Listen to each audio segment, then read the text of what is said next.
Azatlyk radiosynyň Türkmenistandaky habarçylary şoňlar paýtagtda grip keseliniň giň ýaýranlygyny ýurdun gündegorunda Lebapda vilayetinde bolsa koronawirusyň ojagy bolan Hytaýdan gelýänleriň saklanýan regionda howpsuzlyk şerleriniň güýçlendirilýänligini habar berýärler.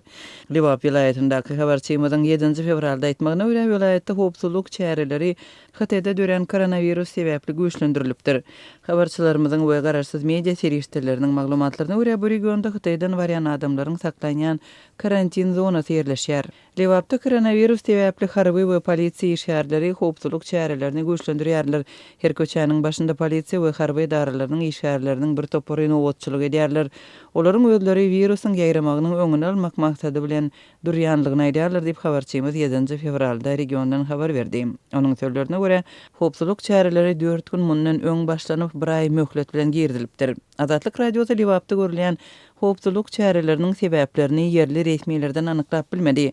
Global epidemiýanyň dowam edýän wagtynda Türkmen häkimetleri ýurtda sanitariýa epidemiologiýa şerleriniň puhtalandyrylýanlygyny we serket ýaka giňişliklerde gödökçüligi güýçlendirýänligini ma'lum etdiler. Emma nähili şerleriň amala aşyrylanlygy barada takyk habar bermediler. Habarçylarymyzyň maglumatlaryndan çen tutulsa, häzirki wagtda iň intensiv şerler ýurdun gündegorunda Lebapda vilayetinde görülýär. Azatlyk habarçylary we gararsyz media serişdirleri bu vilayetde Hytaýdan barýan raýatlaryň ýerleşdirilýän karantin zonasynyň bardygyny habar berýärkä, näçe adamyň karantina salynanlygyny anyklap bolmaýar. Türkmen häkimetleri koronawirus we onuň öňüni almak boýunça özleriniň alyp barýan çäreleri barada ilaty habarly etmekden saklanýarlar. Şol bir wagtda Aşgabatda grip keseliniň epidemiýasynyň dowam edýänligini habarçylarymyz aýdýarlar we şoňlar keselhanalara ýüz tutýanlaryň okuw jaýlarynda bolsa kesellänleriň köpdigini habar berýärler. Häzir grip tutuşdy ýaratynyň çağlaryň arasynda simptomlary güýçli ütkülebek, gyzgyn ýok, ysgynsyzlyk, kelle agrysy, mekteplerde çağlar bir-birini ýokuşdurýarlar, dermanhanalarda ütkülebege garşy däri dermanlary tiz alyp gutarýarlar diýip Aşgabatdaky habarçymyz 7 fevralda aýtdy. Sosial ulamlarda gripden vaksina almak barada bildirişler peýda boldy. Azatlyk radio Aşgabatyň Gorogly köçesinde ýerleşýän medisina idarasyna jaň edip şol ýerde gripden sanjymy 44 manat 20 tiňe etdirip bolýanlygyny anyklady. Bütün Dünya Sağlyk Guramasynyň berýän sanlaryna görä dünýäde täze koronavirus bilen kesellänleriň sany 28293 adama ýetipdir. Olardan 28068 adam Hytaýda we bu ýurtda 564 adam aradan çykypdyr. Dünýäniň beýleki 24 ýurtunda 225 adam keselläpdir we biri ýogalypdyr.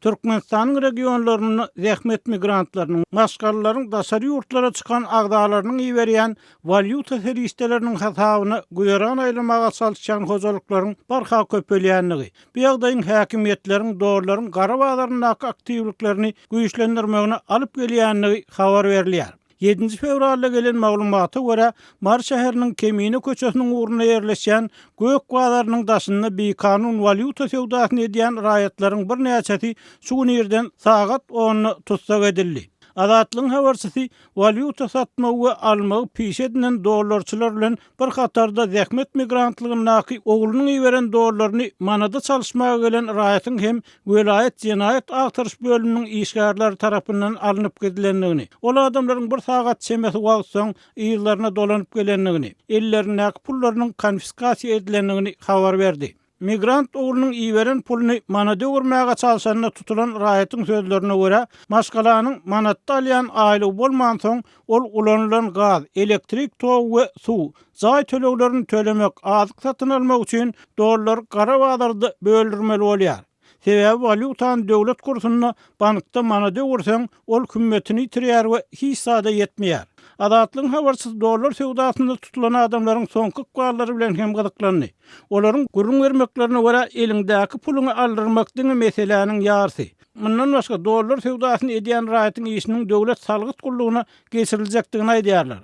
Mundan öňem şeýle ýagdaýa düşdüm. Döwlet salgyt gullugy 150 manatdan 2 san jerime ýazdy. 300 manat tölemeli boldum. Ondan öňki ýalan jerimelerini tölemäge pulumyň ýokdugyny aýtdym.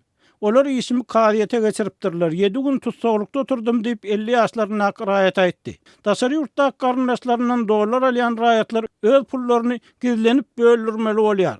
Olar pullaryny aldyrmakdan gorkup, anamdar adam tanış köllep köp wagt ýitirýär diýip habar aýtdy.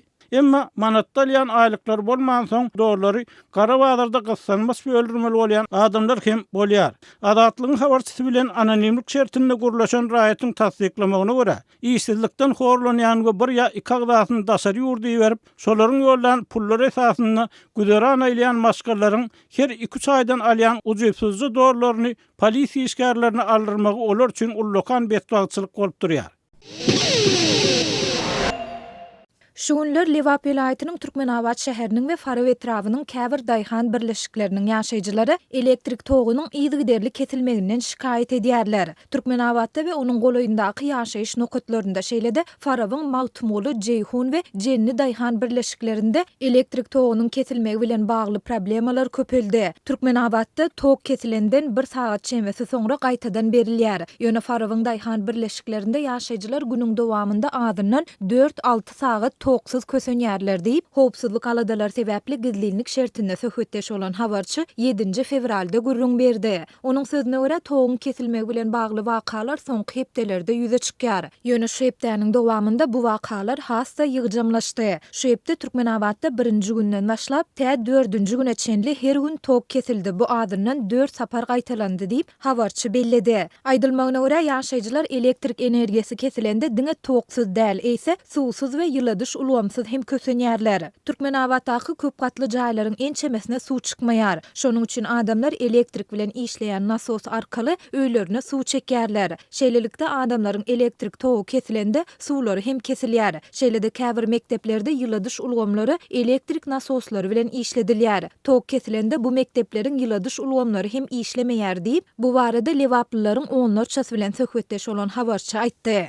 Lebapda vilayatynyň häkimetleri elektrik togunyň kesilmeginiň sebäpleri barada ilat köpçüligine düşündürüş bermeýär. Farabyň elektrik edarasynyň telefon belgileri öçük bolup hiç kim jogap bermeýär diýip yerli ýaşaýjylaryň biri Adatlygyň habarçysyna gürrüň berdi. Adatlyk radiosynyň Lebapda toguň kesilmegi we onuň sebäpleri barada Türkmenabad şäher hemde Farabyň etrap häkimliklerinden kommentari almak synanşyklary häzirlikçe netije bermedi. Belläp geçsek Lebapda vilayatynda toguň kesilýändigi baradaky habarlar Türkmenistanda täze döwletary elektrik geçirji ulgamynyň guruluşuna başlanylmagyndan bir hepde soňa gabat geldi. 1 fevralda Türkmen Döwlet Habarlar Agentligi Marynyň Serhedabad etrawynda Türkmenistan, Owanstan, Pakistan ýokary voltly elektrik geçirjesiniň ýurduň çäklerinden geçýän böleginiň düýbüniň tutuluş dawrasynyň bolandygyny eglan etdi. Türkmen häkimetleri ýurtda öndürilýän we daşary döwletlere eksport edilýän elektrik energiýasiniň mukdary baradaky statistiki maglumatlary ilat köpçüligine mälim etmeýärler. Ýöne Türkmen resmileri ýurtdaky durmuş desalarynyň elektrik energiýa bilen durnukly üçin edilýändigini aýdyp, energetika senatynyň depginli ösüşiniň onuň eksportyny artdyrmaga ukyplydygyny tekrarlaýarlar. Muňa garamazdan Adatlyk radiosynyň habarçylary ýurduň şäher etrap we